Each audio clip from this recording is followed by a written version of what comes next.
Hi friends, so this is my last discussion post for the Generalist Practice class for Module 5 in response to one of the many roles a social worker embodies is that of a broker.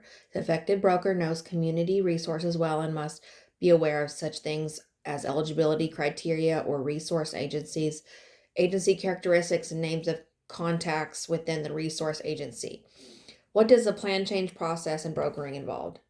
So you have to identify the systems that the client is going to need. There are very, depending upon which facet you use of social work, you may have to utilize different resources. It's very important to be educated on what those resources are. It's also too important to make the client aware of the eligibility requirements, as the discussion post says. Many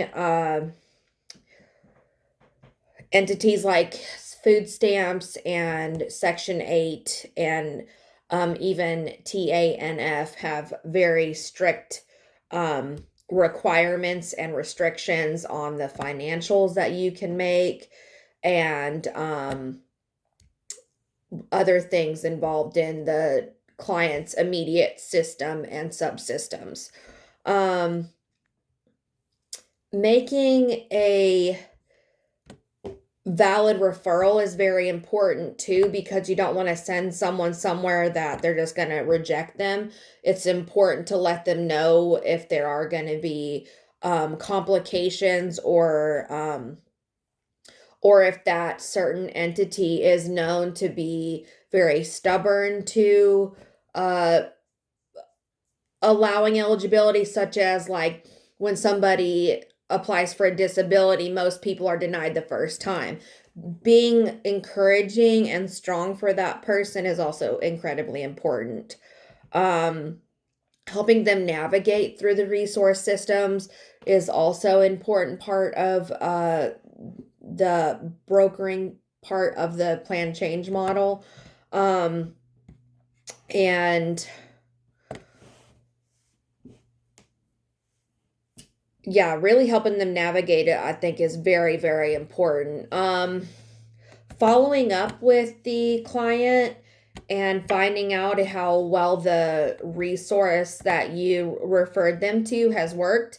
That way, you can also have experience and research backup for that, and have integrity when you do utilize that resource and refer people to them. You do have a strong